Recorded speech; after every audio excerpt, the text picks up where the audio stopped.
और किसी सेंटेंस में ओनली वर्ड आ जाए ONLY तो आने वाले वर्ड में हमेशा दैट लगाते हैं। दे का प्रयोग लिविंग नॉन लिविंग सब चीज के लिए किया जाता है। नन, जहां भी नन आ जाए वहां दैट आता है।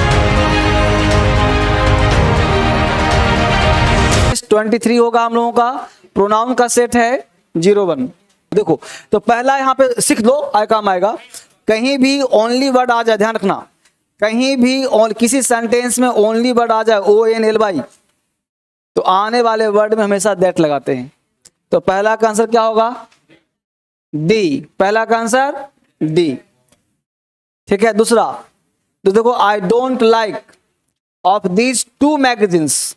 अब दीज टू बोलो, दो के लिए क्या लगाते हैं? अब इसको याद कर लो। एनी का प्रयोग कहां करते हैं सुन लो। एनी का प्रयोग करते हैं दो से ज्यादा, सम का प्रयोग करते हैं दो से ज्यादा, नो वर्ड तो आएगा नहीं। वन मतलब एक के लिए, और आइदर दो के लिए। आइदर यहां पे दो लिखा है ना, तो क्या आना चाहिए? आइदर आना चाहिए। ठीक है। आइदर नेगेटिव बताया था मैं, एनी नेगेटिव था लेकिन दो से ज्यादा था।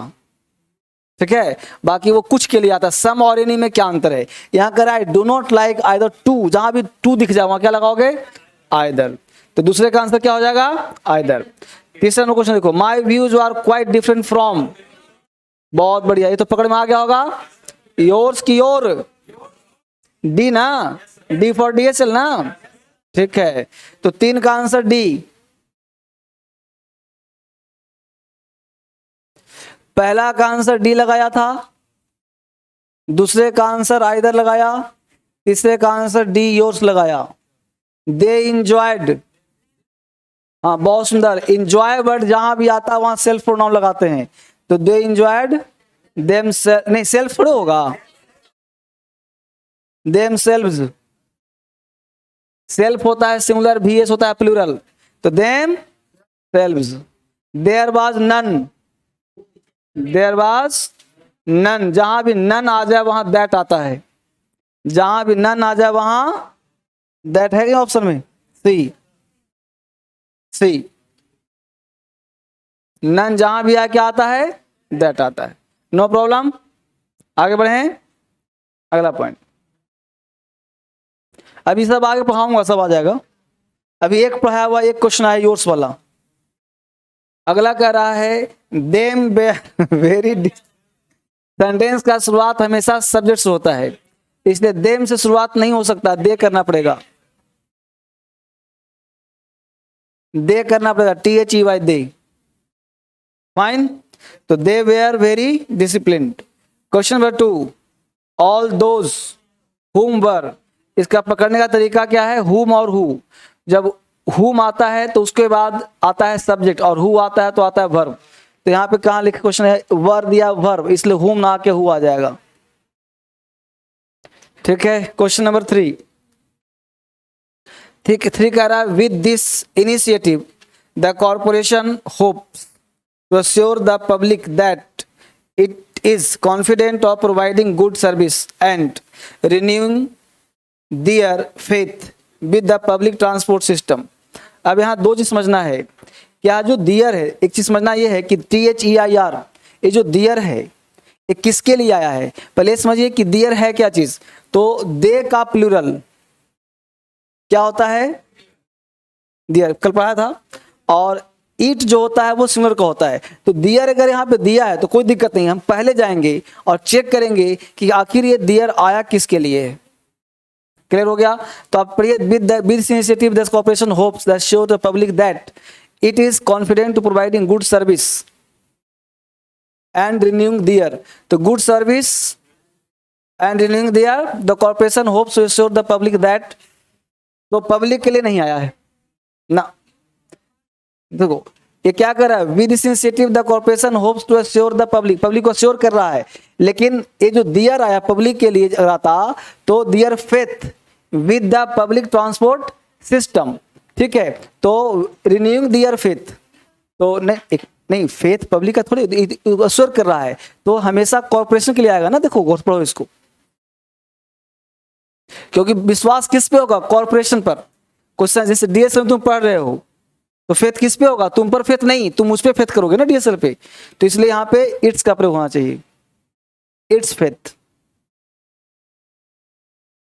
नहीं देखो पढ़ के, विद दिस इनिशिएटिव, यह जो शुरुआत है द कॉर्पोरेशन का, होप उम्मीद है कि अश्योर करेगा किसको? पब्लिक को, दैट कि it is confident of providing, यह भरोसा है कि प्रोवाइड करेगा अच्छा service, good service, and renew करेगा their faith it's the public transport system.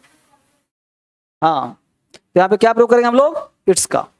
Question number 4, this is the women, question 4 में आ जाइए, this is the women that always bears a black shawl to work. अब यहाँ दो मुद्दा उठता है कि एक तो है कि दिस इज द लगाया, बिल्कुल सही किया है, दैट हो गया वो आरपी, ठीक है। अब बताता हूं, अब दैट की जगह हु होता तो भी सही होता, दैट है तो भी सही है, विच होता तो गलत होता, इसलिए यहां पे कोई गलती नहीं। Always bears black shawl to work, कोई गलती इसमें है ही नहीं, नो एरर। गलती होने के चांस थे कहां? वुमेन से पहले द नहीं लगाता, यहां पे विच लगाता तो गलती हो जाता, ठीक है। Question number 5, most of the people, most of the people which है, बताओ कहां गलती है? दिमाग लगाओ। अच्छा, कल क्लास किया तुम लोगों ने? इस बैच में क्या शुरू हुआ था? आरपी, रिलेटिव शुरू हो गया था। विच का प्रयोग पढ़ाया था। विच का प्रयोग किसके लिए करते हैं? नॉन लिविंग के लिए। विच का पड़ोसी कौन है? नॉन लिविंग लिविंग, तो इसके तो विच आएगा। अच्छा, अब पीपल है तो हैव तो होगा ही होगा, तो हैव में गलती तो है नहीं, समझ में आया कुछ कुछ? तो 100% हैव होगा, लेकिन पीपल के लिए विच आएगा कि हु आएगा? अब समझ में आया मुद्दा? नहीं समझ में आया जी? पीपल के लिए क्या आएगा? हु आएगा। हु का प्रयोग करते हैं, प्लट के कॉपी चेक कर लो, कल पढ़ाया होगा। हु का प्रयोग करते हैं लिविंग के लिए, और विच का प्रयोग नॉन लिविंग के लिए, जब आरपी हो तब, रिलेटिव प्रोनाउन हो तब। याद आया? हाँ हाँ, चलिए आगे बढ़िए। विच, लेकिन बढ़िया से आंख खोल के पढ़ो, तब वहां पे जब सिलेक्शन और चॉइस होगा तब हम लोग दोनों के लिए करेंगे, लेकिन जब रिलेटिव प्रोनाउन होगा बीच में आएगा सेंटेंस के, तो हर हाल में वो नॉन लिविंग के लिए होगा। एकदम बाइफरकेट करके लिखवा दिया गया है, कहीं 1% डाउट का संभावना ही नहीं है। हाँ, ये अलग बात है कि कल ही पढ़ा हुआ ताजा है तो ध्यान में नहीं होगा। आगे बढ़ें। Question number 6, it was me कि इट वाज आई? याद आ गया ना? यहाँ इट का प्रयोग पढ़ाया था ना, इट के बाद ऑब्जेक्टिव केस का प्रयोग नहीं करते, इसे it is I, it was I. Question number 6 हो गया ना। 7, इट वाज हिम कि it was he? It was ही। चलो 15 में से 2 4 5 तो बन ही गया, तो it was he. Question number 8, government department should share information with one another so that they records are, तो दियर रिकॉर्ड्स, उनके record, THEIR, possessive record noun, their records. Their इसलिए आएगा कि पजेसिव का केस का प्रयोग होगा, यहाँ पे सब्जेक्ट का प्रयोग नहीं होगा। Their records are up to date, उनके रिकॉर्ड क्या हो गए? अप टू डेट हो गए। Question number 9, company should hold such conference more often so that it can discuss their problems and come up with the solution. बताइए क्या होगा? देखिए, कंपनीज प्लूरल है, should hold such conference more often so that, it के साथ होगा they, क्योंकि companies plural है। They can discuss their problems and come up with the solutions.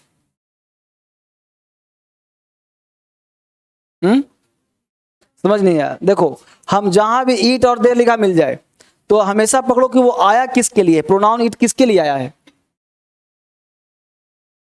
कौन सा लग रहा बताओ। फिर देखो कंपनीज, क्योंकि सब्जेक्ट है कौन सा वहां पे, कंपनीज है, तो कंपनीज प्लूरल है ना, तो प्लूरल के लिए तो आएगा नहीं, कौन सी बात है।